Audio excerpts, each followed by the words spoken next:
Good afternoon and welcome to Cure Talks. I'm Priya Menon, your host, and today we are discussing Alzheimer's and dementia. What's the difference? With two very eminent guests from the University of Pennsylvania. Dr. Murray Grossman, Professor of Neurology, Director, Penn FTD Center, and Dr. David Wolk, Associate Professor of Neurology, Co-Associate Director, Alzheimer's Disease Core Center, and Co-Director, Penn Memory Center. Welcome to Cure Talks, Dr. Grossman and Dr. Wolk. Hi, thanks for having us. Yep, thank you for having us. It's a pleasure to have you with us. It's a pleasure, Dr. Grossman. Also want to welcome Patricia White, who is on our caregivers panel today. Patricia has been caregiver to father diagnosed with frontotemporal dementia and mother diagnosed with Alzheimer's. She specializes in photoreminiscence therapy for people with cognitive challenges. Once again, a very warm welcome to all. We will be addressing questions from the audience towards the end of the discussion. You can send in your questions to priya@trialex.com, or you can also post your questions in the comments section. So to get on with our discussion for today, Dr. Wolk, the Alzheimer's Association's International Conference was held last week, and it would be great if we start off with a little bit about some of the breakthrough and promising research results that were presented, including the very exciting Phase 2 results of the Biogen study of PAN-2401. If you could talk a little bit about it, it would be great. Yeah. Sure. Thanks for asking, Priya. So, I was at the meeting in Chicago a little over a week ago, and there were, as usual, a number of really kind of exciting things to come out of the meeting, as I think reflecting the sort of incredible growth in the field right now and the excitement around research in this area. Before I get to the Biogen ASI study, I think there were a couple other interesting studies. One of them actually was presented by one of our colleagues here at Penn, Ilya Nasrallah, who presented really important data showing that more aggressive blood pressure management in middle-aged and older adults seems to reduce the amount of brain vascular disease changes that's very common with aging, and also reduces transition to more significant cognitive impairment, suggesting that one risk factor, maybe not necessarily related to Alzheimer's disease, but related to vascular disease, may be an important kind of public health initiative for reducing cognitive impairment with aging. There were a number of other really exciting studies with a variety of imaging markers that were now able to better visualize more of the pathology of Alzheimer's disease in living subjects, which is, quite exciting given that in the past, really, we only knew about some of this pathology through autopsy tissue specimens in individuals once they've passed away. But I think definitely the big news from the conference was this. The results of this Phase 2 study that was from a drug that was developed by ASI and then was, I think, bought out by Biogen, called BAN-2401. And what that drug is it's an antibody that's given to people through infusion that binds to beta amyloid, which is the protein that builds up in the amyloid plaques of Alzheimer's disease and is thought to be a driver of the disease. And what the data showed was that, one, in a dose-dependent fashion, there was very clear evidence that amyloid was indeed being removed from the brains in these individuals. So people who had a scan that allows us to look at amyloid in the brain before drug treatment and then after, with the highest dose of the drug, about 80% of them ended up no longer showing evidence of amyloid in the brain, at least based on that scan. And that high-dose group also showed some evidence of cognitive slowing with regard to progression of Alzheimer's disease. And so that was a compelling result. There were a couple things, since it's a Phase 2 trial, that always give you a pause. One is, while it was a very big Phase 2 trial, it's still somewhat limited in size. There were some issues with the balancing of genetic risk in Alzheimer's disease between groups, which could impact the results some. But the bottom line is that this was yet another trial with a drug that is targeting amyloid in the brain in symptomatic patients that's at least pointing towards the idea that these kinds of interventions may slow down the course of the disease, and actually I think gives me a lot more hope for another trial that Biogen's doing that we participated in here with a different antibody that also targets amyloid called aducanumab, which is in phase 3 trials. There's 2 phase 3 simultaneous trials going on that also showed very good clearance of amyloid from the brain and had preliminary data showing some benefit. So between this prior trial with aducanumab and now this newer trial, it seems like there's signal there that we actually are affecting the course of the disease, which obviously is very exciting to all of us. Dr. Wolk, was there some discussion on some of the side effects that was observed in the study? Was there significant? Yeah, so some. So the data was pretty limited as this was kind of a very last-minute presentation because they had just been unblinded to the results of the study, and so there's much more to learn about this data set. But the most common side effect, or the one that at least we think about the most in these antibody trials, because we've actually done now several of them, is something called amyloid-related imaging abnormalities, which is some swelling in the brain and even what are called microhemorrhages or little tiny bleeds in the brain as well, which sound obviously quite scary, although in most of the studies that have been done, these patients have been largely asymptomatic or get better when you stop the drug.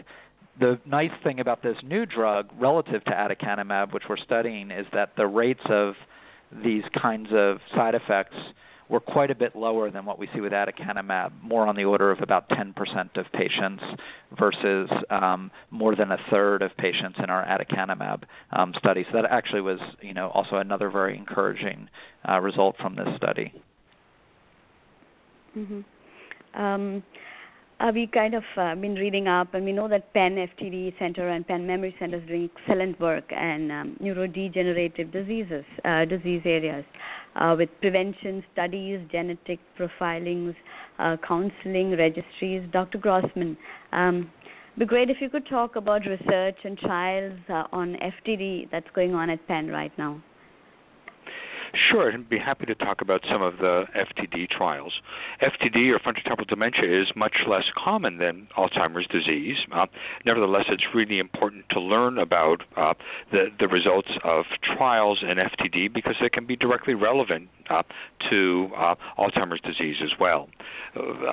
Dr. Wolk, my colleague, mentioned amyloid, beta amyloid. It's one of the proteins that accumulates in the brains of individuals with Alzheimer's disease and can cause plaques. Another protein that can accumulate in the brain is called tau, and this protein can become misfolded and can clog up brain cells in folks with Alzheimer's disease, and that causes what are called tangles that you can see with a microscope when you look at the brains of patients with Alzheimer's disease. We study patients who have FTD, or frontotemporal degeneration, when there is just a tau protein alone that is accumulating in the brain. When this tau protein alone is accumulating in the brain, it causes a different kind of condition, and this is called FTD. And we are studying several disease-modifying treatment trials to see if we can block the accumulation of the tau protein, just the way Dr. Wolk's trials are blocking the accumulation of the amyloid protein in folks with Alzheimer's disease. Like the strategy of using antibodies to try to capture amyloid in the trials for tau that we have for patients with FTD, one set of trials is using antibodies to try to capture the tau protein and try to reduce the negative side effects of this tau protein accumulating in the brain.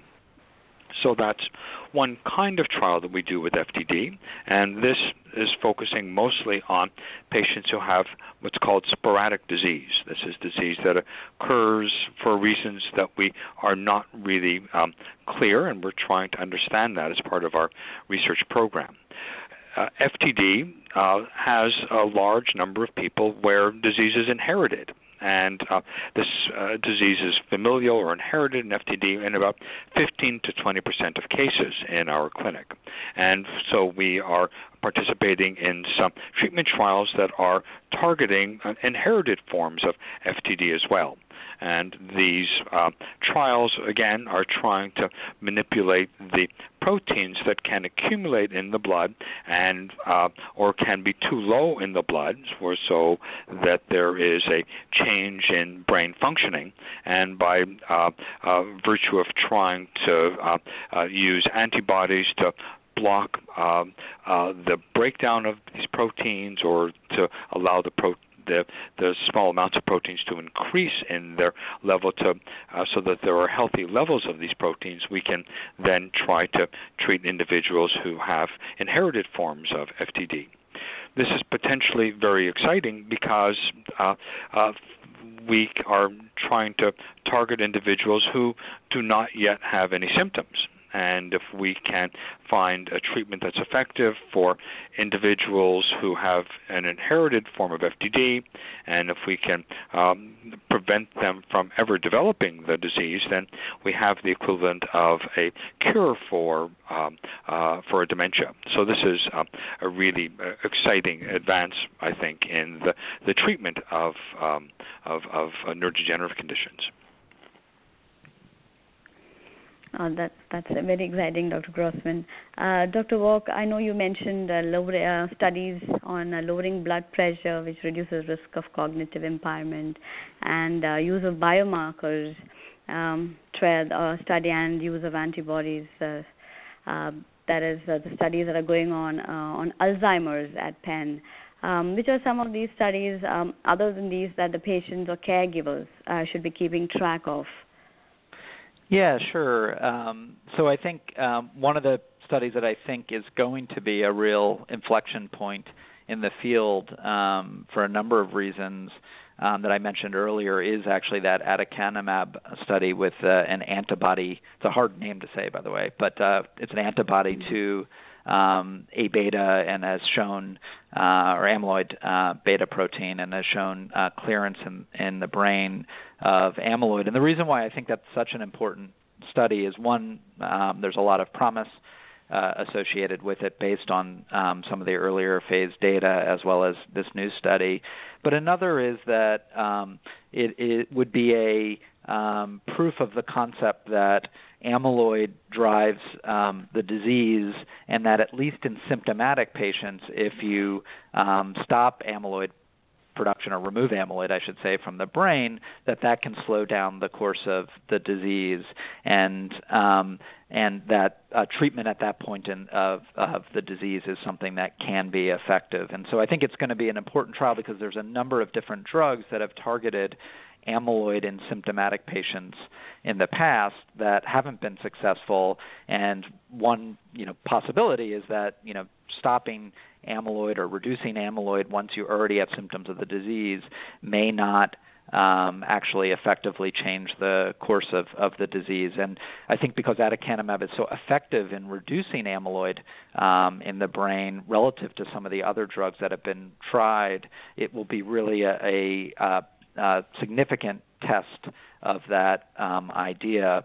And the reason why I keep saying symptomatic is because another set of trials that we're doing here at Penn that are quite exciting and somewhat akin to what Dr. Grossman had mentioned earlier is actually treating people in a pre-symptomatic, or what we call a preclinical phase of Alzheimer's disease. And so it's thought that the pathological changes, the proteins that are accumulating in the brain, begin to do so maybe up to 15 years, if not longer, before people have any symptoms of the disease whatsoever. And so one thought is that maybe one of the reasons some of the other trials in the past haven't been successful is because they're treating people too late, that the sort of cascade or fire has already been started and you can't put it out at that point. And so these set of trials are actually giving people drugs that, in the case of the 3 trials we're doing here, reduce amyloid in the brain either through a different antibody, one that in one of the studies that was developed by Lilly called solanezumab, or pills that break down or inhibit enzymes that break down amyloid processing, which then stop or halt the sort of deposition of amyloid in the brain. And there are 3 of these trials. One of them involves giving people who are normal an amyloid PET scan, which allows us to detect amyloid in the brain. And if they have a positive amyloid scan and they're normal, though, have no symptoms of the disease that we can detect, we're then giving them this antibody and following them to see whether it slows down or prevents them from ever developing symptoms in the future, or at least within the 5 years of the study. There are 2 other studies very similar to that we're doing that involve looking for people who have high genetic risk of the disease related to a gene called the apolipoprotein E gene. And in that study, those who are at higher risk, kind of akin to what Dr. Grossman mentioned earlier, are entering a trial and will also be given one of these drugs or these types of drugs to see if it can kind of prevent them from going on to developing symptoms. Thank you, Dr. Wolk. I'll now get into some basics so that we address the topic of our discussion, bring out the difference between Alzheimer's and FTD. Dr. Grossman, you mentioned that FTD is much less in number when compared to Alzheimer's. But just to get to the most basic level, can you please explain in layman terms for our audience what is neurodegeneration and what is dementia? Well, Priya, that's a great question. Neurodegeneration reflects the fact that there are misfolded proteins that are accumulating in our brains. All of our brain cells or neurons depend on the functioning of proteins. And under some circumstances, these proteins can become misfolded, and when they become misfolded, they can no longer perform their essential function. And depending on where in the brain this process is occurring, then we'll see different kinds of symptoms. So if there are proteins accumulating that are misfolded and that are accumulating in the part of the brain that are important for language, that will result in some difficulty with language functioning. If there are proteins that are becoming misfolded and accumulating in the memory part of the brain, that will result in some difficulty with memory. If there are proteins that are accumulating in that are becoming misfolded and accumulating in parts of the brain that are important for planning and organizing, then that will cause some difficulty with dual tasking and executive functioning. So neurodegeneration is when misfolded proteins accumulate in a particular part of the brain, and as these misfolded proteins accumulate, they cause difficulties with various kinds of symptoms.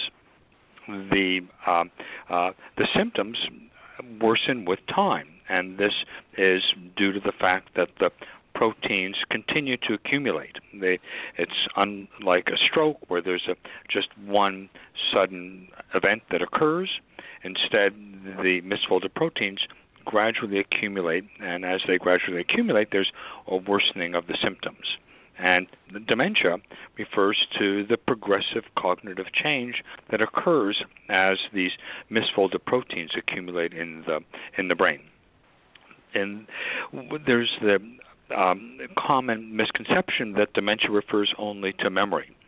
And in fact, that's memory is the first symptom that is evident in many of folks with Alzheimer's disease. And Alzheimer's disease, as Dr. Wolk mentioned, is the most common form of dementia. But there are other forms of dementia that can affect primarily language, and we refer to these as progressive aphasia. Aphasia is a disorder of language, and progressive means that the language is worsening. And this is due to the fact that misfolded proteins are accumulating in language parts of the brain. There are also syndromes where there can be difficulty with visual spatial functioning, where people have difficulty reaching for objects even though they're right in front of them on a table, and have difficulties with other visually mediated tasks. This isn't a form of blindness, but this is instead difficulty being able to understand where objects and things are in space. There can also be conditions that affect our personality and our behavior. We refer to these as the behavioral variant of frontotemporal degeneration, and all of these are different forms of dementia. The language problems can occur without memory difficulty. The visual spatial problems can occur without memory difficulty, and the social problems can occur without memory difficulty. Over time, certainly, if one begins with a certain kind of problem, there can be additional involvement of other cognitive domains. So somebody who begins with a language problem, some of those folks can go on to develop some memory difficulty as well. And this is the progressive nature of dementia. Thank you, Dr. Grossman. So, as I understand, accumulation of proteins in the frontotemporal lobes of the brain causes frontotemporal dementia.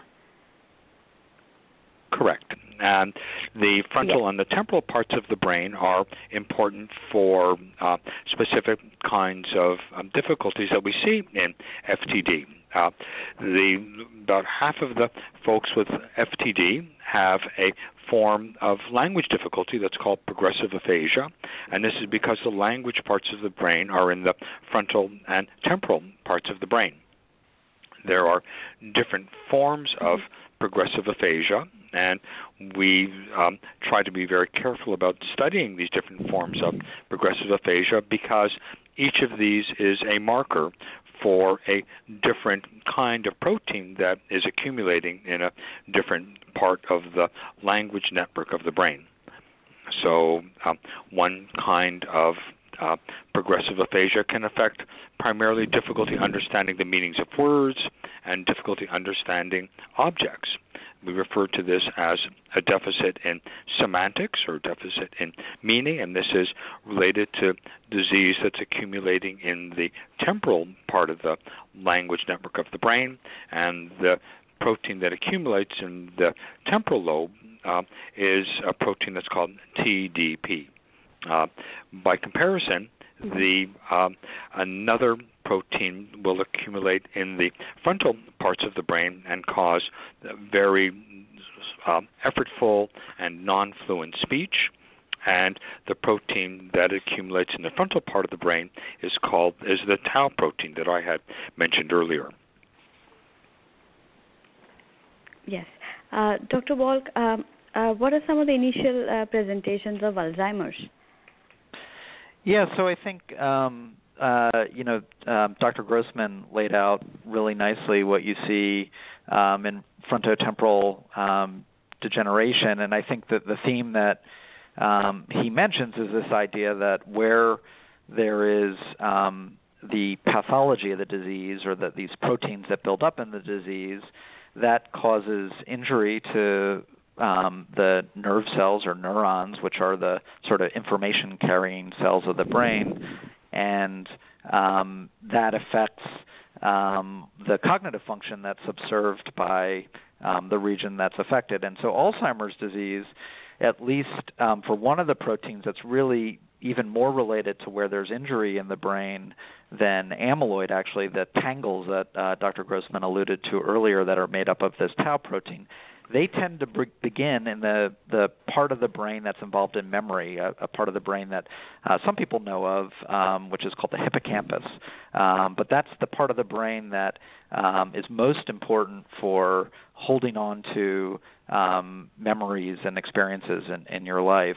And that's what tends to be injured earliest in Alzheimer's disease. And so memory loss tends to be one of the leading features of the disease. And the kind of memory loss that people have is what some people will refer to as short-term memory, where you'll have trouble remembering something from a conversation earlier in the day, or perhaps aspects of a movie you saw the day before, or plans that you have for later in the day. The problem is as we're moving to trying to detect the disease as early as possible, a lot of those kinds of memory symptoms are things that normal older adults have all the time, and actually even young adults have to some extent as well. And so one of the things that our group in the Memory Center and others are working on is to how to differentiate when those memory symptoms reflect something more serious versus when they're just part of normal aging. The other thing I guess I would say that we've learned quite a bit about with Alzheimer's disease is that while we like to think of it as this sort of typical disease that tends to affect memory, and then maybe a little bit later you have some language and visual spatial function issues, and then maybe attention and your kind of ability to organize your thinking are affected.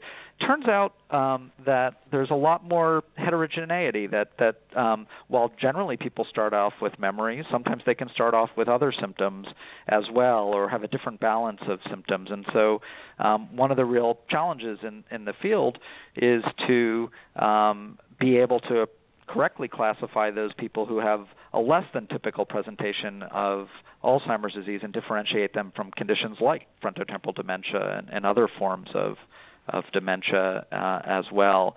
But again, the sort of typical course is of subtle to increasing amounts of memory loss over time as one of the most salient features. Thank you, Dr. Wolk. Dr. Grossman, you mentioned progressive aphasia. What are some of the diagnostic tests that we use for FTD, and what are some of the treatments that are followed? Well, the most important initial test is a clinical examination by an expert in the area. So trying to find someone who has experience with seeing patients who have progressive aphasia or FTD, or we're very lucky at Penn because we have experts in memory and the various variations of memory difficulty that can occur in Alzheimer's disease with Dr. Wolk and his colleagues. So being seen first by an experienced individual, experienced neurologist who has seen lots of individuals is a great way to begin the diagnostic process. Once a clinical evaluation has been performed, then the next step is to try to see whether there is a difficulty in a particular part of the brain that is associated with the kinds of difficulties that are being seen clinically. And a widely available tool to do that is an MRI scan of the brain. And so oftentimes an initial step will be getting an MRI scan to see if there's a correspondence between the clinical difficulties that are seen and the looking to make sure that there are no injuries in the part of the brain that corresponds to the difficulties that the clinician is seeing. What kinds of things can occur? Many things can mimic progressive aphasia or can mimic memory difficulty. For example, there could be a tumor in the brain, or there could be inflammation that is gradually slowing down functioning of the part of the brain, or there could be an infection that is compromising brain functioning. So an MRI scan will help rule out all of these various conditions that can mimic a neurodegenerative condition. And there are also some systemic conditions that can mimic dementia, and so there are some blood tests that are important to obtain to make sure that there's no systemic condition that could be mimicking dementia. The next step after this involves being seen at a specialty center like University of Pennsylvania, where we would try to obtain specific studies that determine the particular kind of protein that is accumulating in the brain and is associated with the difficulties that patients are experiencing. Dr. Wolk alluded to PET scans. There are many different kinds of PET scans, and the kind of PET scan one that he alluded to is a molecular PET scan that specifically takes a picture of the beta amyloid protein that can accumulate in the brain and is associated with Alzheimer's disease. We're very fortunate at Penn. We're also able to use a kind of PET scan that can make a picture of the tau protein that's accumulated in the brain. This is a research procedure that is not yet widely available, and we're lucky that we can take advantage of that here at Penn. Other ways that we try to measure the proteins that are accumulating in the brain and that are causing difficulties are through a lumbar puncture, where we analyze the fluid that bathes the brain and the spinal cord. Our brains make half a liter of cerebrospinal fluid every day. We make lots and lots of this, and it's used to act as a cushion between the brain and the inner surface of the skull, so when we're nodding our heads, we don't knock ourselves out. We take a small sample of this fluid and we can measure the levels of the proteins that we've been discussing, the tau protein and the amyloid protein. And as our research progresses, we're able to look at these same proteins in blood tests as well. And so that work is not quite ready yet for clinical use, but is certainly advancing. The value of determining the specific proteins that are accumulating in the brain is that this helps determine whether somebody is eligible for a treatment trial. The treatment trials that Dr. Wolk and I have been discussing are disease-modifying treatment trials where we are trying to target the specific kind of protein that is accumulating in the brain and clogging up the brain cells. And the only way that we can do that effectively is by knowing the specific protein that is involved in the memory difficulty or the language difficulty or the social and behavioral difficulties that we see in our patients. Thank you, Dr. Grossman. Dr. Wolk, do you have anything to add to Dr. Grossman's observations?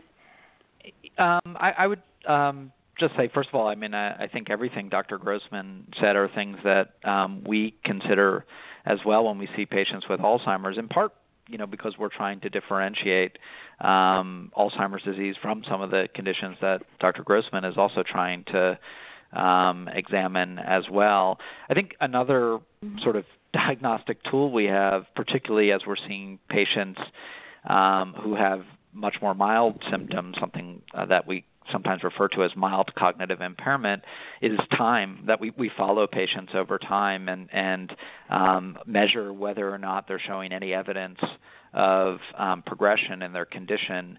And that also is, I think, a useful tool that sometimes we don't have a definitive answer the first time we see a patient, but the evolution can help us as well.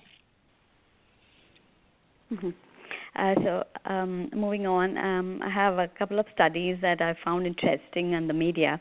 So Dr. Wolk, I'd like to hear your comments on the recently published research, which is part of the Human Microbiome Project, that says that there's evidence of viruses and bacteria that causes Alzheimer's.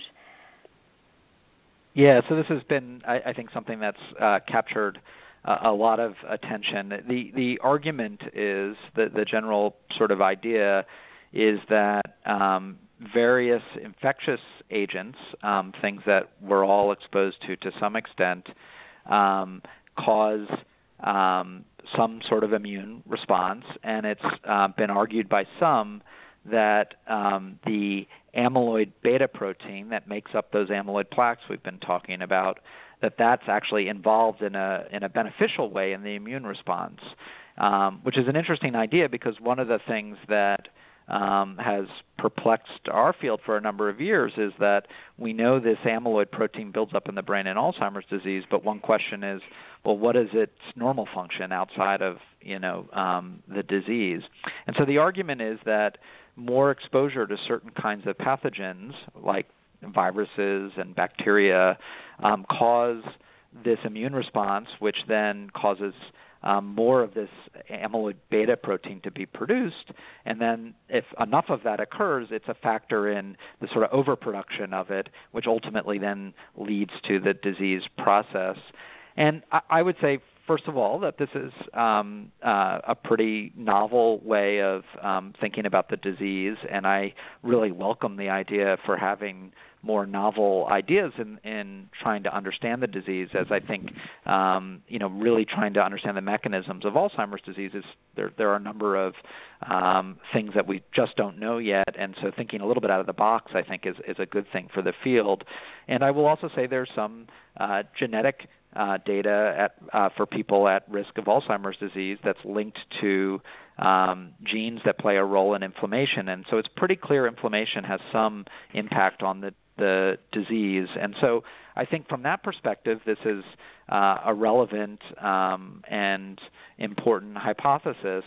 On the other hand, I think there are a number of other things that seem to increase amyloid protein accumulation in the brain or reduce its clearance. And so I think what remains unclear is is infection a factor at all? So is this true?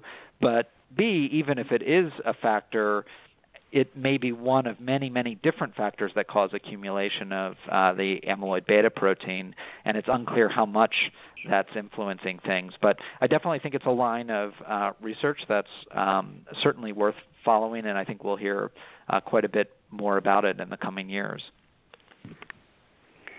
Thank you, Dr. Wolk. Dr. Grossman, there were some reports on eye tests being able to detect early signs of FTD. Can you comment on this? Sure.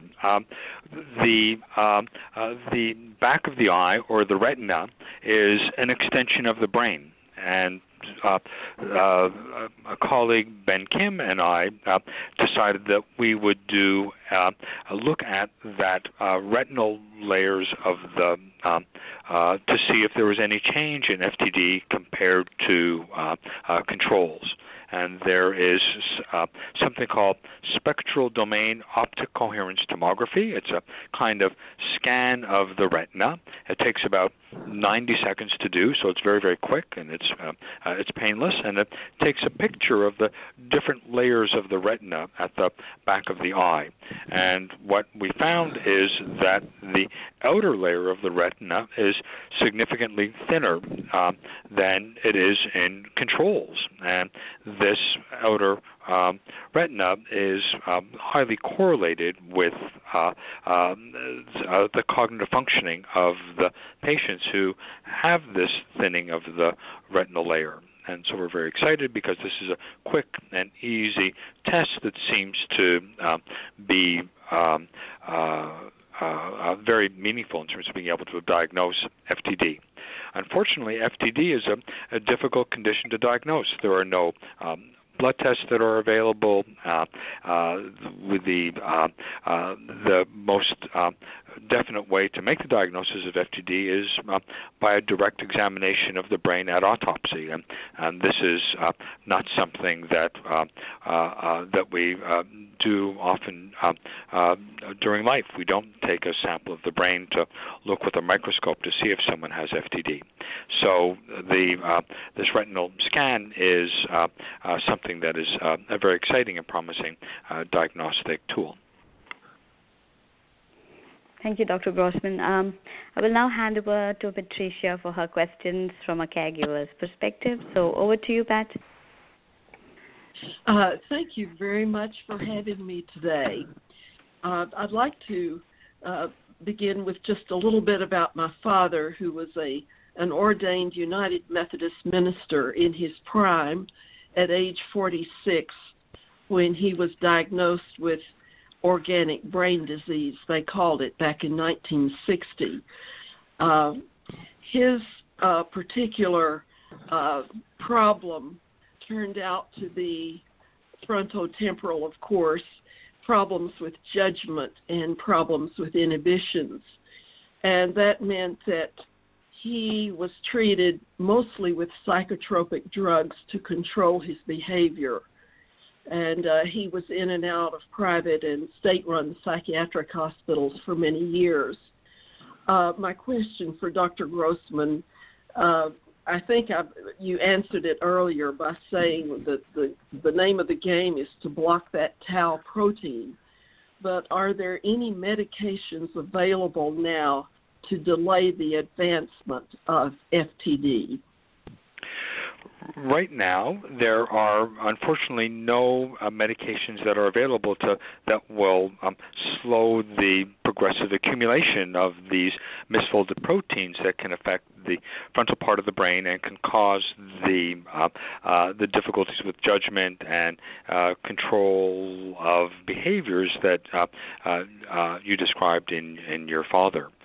There are now better symptomatic medications that are available that can help with management, so that there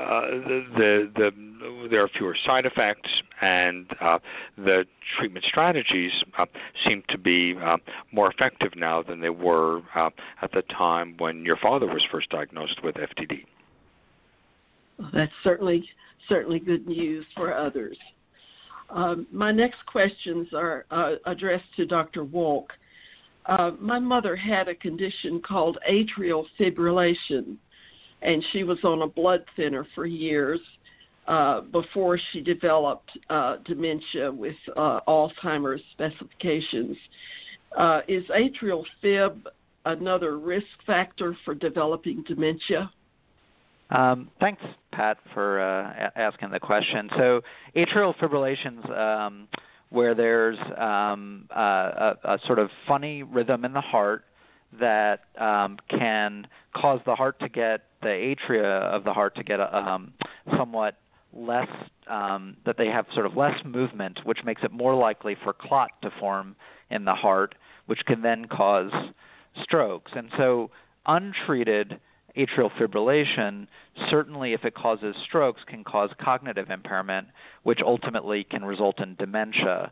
Because dementia can be caused by, essentially any kind of brain injury that affects thinking to the point where people's function is impacted. That being said, treated atrial fibrillation on a blood thinner doesn't tend to be a significant risk factor for dementia, and there's no particular link between atrial fibrillation and Alzheimer's disease. Thank you. My mother also had a condition called pernicious anemia, causing her to need frequent injections of B12. My brother and I now both have this condition, and we're getting the same injections, and I also take a daily prescription of B12 in tablet form. I understand we may both be at higher risk of developing dementia due to this deficiency. Do you have any other recommendations? So I think, one, I'm glad that it was discovered in you also. You knew that you had this and it can be treated, and it sounds like you're being treated the correct way. When Dr. Grossman was sort of talking about the basic approach to how we diagnose patients with dementia and with cognitive impairment, one of the things that we do is we look for other causes of cognitive impairment that can be related to other medical conditions. And one of them is actually having a low B12 level, which can be associated with injury to the brain and to some extent to the spinal cord and can cause cognitive impairment. The reality is, though, that just like atrial fibrillation, if B12 is treated, if you're given back B12 through injections or very high doses of oral B12, like what you're taking, there really isn't a significant risk of developing dementia. Really, once you're doing what you're doing, you're actually allowing your B12 levels to be normal in your body and allowing B12 to do what it does to keep it from causing these cognitive symptoms. So I would say you're at no increased risk as long as you continue to treat yourself appropriately for the B12 deficiency. That's good news. Thank you. Yeah, I have sure it is. two other questions. What role does hearing loss play in causing dementia? Yeah, I think that's a fascinating question because I would say the answer is not completely clear, and there are people who are studying the effects of sensory loss, visual and hearing, and how that impacts the brain changes that occur with dementia and even with Alzheimer's disease. There's no doubt that having poor hearing or poor sight can impact your thinking because it causes you to be more distracted when you're trying to listen to what someone's saying. So if you're having trouble hearing what someone's saying, you're kind of focused on really trying to discern the words that they're saying as opposed to really thinking about it deeply in the way that we often do, and that then impacts your ability to later remember that particular thing. And so in that sense, it kind of exacerbates any issues that you're having with your thinking in the first place. And actually, it's one of the things that we often recommend of our patients if they have changes in their vision or hearing. We really push them to try hearing aids or other things because that can lessen the degree of cognitive impairment that might be driven by something else in addition. But I think there also is some argument that there may be some sort of feedback between some degree of sensory deprivation with aging that can also, in a more direct way, result in cognitive decline. But I would say that's an area of kind of fertile research right now. Thank you very much, Dr. Wolk and Dr. Grossman. Thank you. Thank you, Pat. Dr. Wolk, Dr. Grossman, we have quite a few questions that have come in. So I just read through them and try that we don't repeat that they've already covered. So Dr. Grossman, this one is for you. What are some of the interventions for symptoms and advanced illness? So that's a terrific question, and it's a very, very important one that we have to consider as clinicians. There are we think of a two-pronged approach. One approach involves medications, and the second approach involves managing the environment. As far as medications are concerned, we look to see whether there is a medication that can help manage some of the symptoms that will help with the quality of life of folks who have advanced illness. Sometimes folks can have hallucinations, for example, and could be very, very disturbed and upset, and we try to find a medication that can help manage this kind of difficulty that can be quite distressing. As far as the behavioral management is concerned, managing the environment, we try several strategies. We try to help with structuring the environment so that folks can feel more confident about and more confident in the reliability of their day-to-day activities, so there aren't going to be surprises and things that can be upsetting. We also try to reduce provocative agents. If there are folks, for example, who have difficulties with inhibitory control, as we talked about earlier, some individuals with FTD can be quite disinhibited and can get very upset at seeing, for example, some ads in newspapers. We try to minimize exposure to these provocative agents that can be upsetting. So we try to pursue both a modest regimen of medications as well as managing the environment to see if we can help ease the burden and optimize quality of life in folks with advanced illness.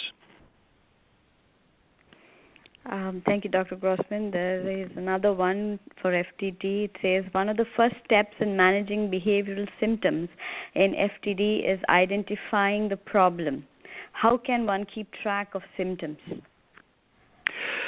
Well, that's a great question as well, and Dr. Wolk addressed that also when he was discussing the fact that many of the things that we see in neurodegenerative conditions like FTD or Alzheimer's disease really can occur in folks who have healthy aging, and the trick is trying to figure out at what point these subtle things that we see all the time start becoming more challenging and worrisome. And this can be difficult because these are very, very subtle things that we're trying to look at. Word finding difficulty is extraordinarily common as we get older, and an exaggeration of word finding difficulty can become aphasia. There can be some personality quirks that we may develop as we get older, and an exaggeration of these can represent behavioral variant of FTD. As far as memory is concerned, benign forgetfulness or senior moments can become exaggerated and can be some of the earliest features of that can suggest that Alzheimer's disease may occur in the future. What I try to counsel folks that I see in clinic is to look for these kinds of changes that are occurring consistently, and to the point where they're starting to interfere with normal everyday functioning, and to keep a log of these unexpected or unusual behaviors so that you can monitor whether these are occurring consistently, and bringing these into your doctor to discuss is I think the best way to manage some of the detection of early symptoms of FTD and neurodegenerative conditions. Thank you, Dr. Grossman. The next question is, can the doctors talk about deep brain stimulation, and at what stage one must opt for it? Dr. Wolk, would you like to take that? Sure. So deep brain stimulation, which involves implanting an electrode in the brain to either stimulate a part of the brain or to kind of turn off a part of the brain that's over-functioning, is something that's been used really in Parkinson's disease, which is a type of neurodegenerative condition that can be associated with cognitive impairment, but is not the type of condition that we've been sort of talking about as much today. There's some other kinds of motor disorders that are also treated with deep brain stimulation. For Alzheimer's disease, there's no approved treatment for deep brain stimulation, but it's interesting that the question came up because there has been some interest in using deep brain stimulation to stimulate the memory network in the brain and see if that could offer a benefit in patients with Alzheimer's disease. And we actually participated in a trial like that where a sort of part of the memory network, the electrode was implanted, and it was to try to turn on or enhance that network. And it was a small trial, largely for safety, although we were also looking at outcomes with regard to thinking. And I must say the results were somewhat mixed, but there was some promise with it that there actually is a larger study that is going to occur in the relatively near future that will look at this to see more definitively whether or not it makes a difference. There have been a few other trials as well with different approaches to where to stimulate the brain. But right now this is really just purely a research tool that's being tested for its clinical efficacy, not something that we routinely would do as part of clinical care or practice. Thank you, Dr. Wolk. The next question is, my father had Alzheimer's, my mother had FTD. Are there tests that could give me an idea of my risk? And is there a medicine or supplement that could promote brain health? Dr. Grossman? So that's also a very great question to be asking, particularly with regard to FTD, where there is a substantial risk for FTD being inherited. We find FTD inherited in about 15 to 20% of the folks that we see in clinic, and so we're oftentimes asked exactly this question. What we do, our first step, is to take a detailed family history.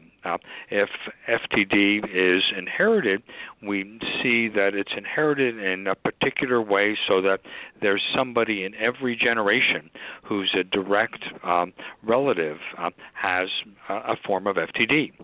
So if a child is worried about FTD, they would see it in the mother or the father, and perhaps in the mother's or the father's brothers and sisters, but they would also see it in if it's, for example, if the mother has FTD, you would then look to see if the mother's mother or father also has FTD. Then the pattern of inheritance, there should always be somebody who is a direct ancestor of the person who's concerned who has FTD. So doing a detailed family history of that sort can determine whether someone is at risk for having FTD. If there is a history of FTD in a parent, but not in that parent's parents and not in that parent's brothers and sisters, the risk is in fact very low. So the first step to try to figure out about family history or the risk of inheritance is to study family history. If the family history is higher, then what we do is we tend to refer to a genetic counselor and discuss the family risk in more detail. And for some of the more common inherited causes of FTD, we can do a blood test to try to see whether it in fact is inherited. We're able to identify the specific change in the genetic code that is associated with FTD. Thank you, Dr. Grossman. Dr. Wolk, would you like to comment on that from an Alzheimer's perspective? Yeah, sure. So I think Alzheimer's is a little bit different. There certainly are genetic risks, and I mentioned the gene that is probably the biggest risk factor for Alzheimer's disease, called the apolipoprotein E gene, and the what's called the E4 variant of that gene is associated with a couple-fold increased risk of the disease. We all have two copies of it, and actually if you have two ApoE4 genes, which is actually quite uncommon, you have a maybe even 5 to 10 times increased risk of the disease. However, age is by far the biggest risk factor and dwarfs really any of the genetic risk. And the other risk factors that are things that can contribute to the likelihood of developing the disease actually include a lot of cerebrovascular risk factors and cardiovascular risk factors, so high blood pressure, high cholesterol, obesity, and diabetes. And so all those things are contributors.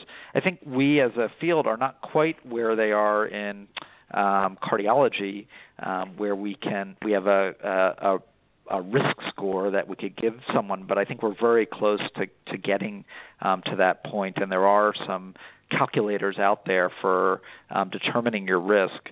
With regard to genetics, there are places that if people want to get genetic testing like 23andMe, they can, and they will get returned ApoE results.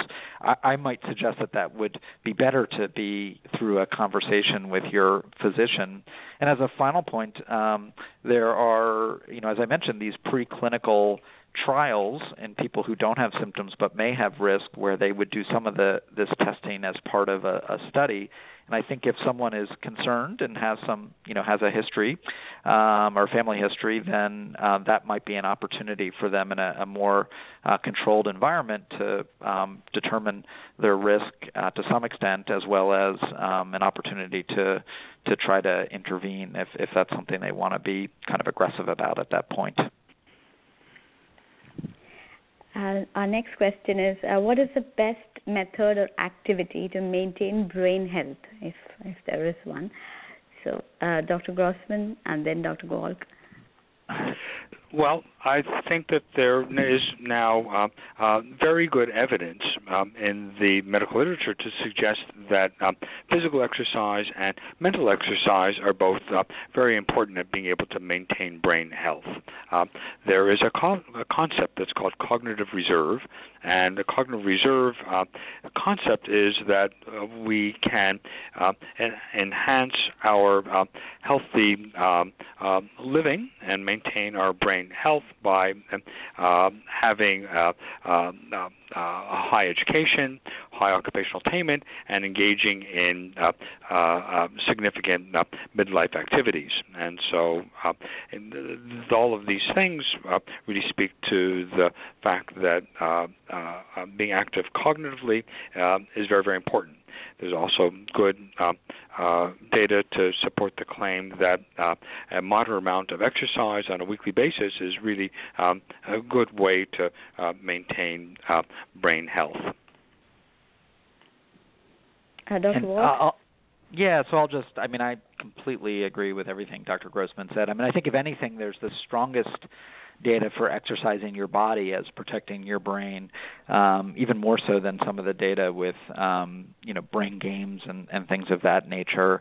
I think some people might get caught up in some of these kinds of things that you see advertised about various brain games and things like luminosity and some of these other kinds of tools where, to me, it's still a little less clear about any specific brain game that's helpful, other than, I would say, more broadly, to try to keep yourself mentally stimulated and doing things that you enjoy. So if it's crossword puzzles you like, do crossword puzzles. If it's reading you like, do reading. But keeping as engaged as possible, I think, is important. And actually social engagement also, maybe for the same reason, as another thing that has been shown to seem to stave off the development of cognitive decline. Thank you, Dr. Grossman and Dr. Wolk. We are actually at the end of our hour. Over 10 million people in the U.S. have a neurodegenerative condition, and half of these people have Alzheimer's disease, making it the most common neurodegenerative condition in the U.S. Among the remaining, a large population suffer from frontotemporal dementia.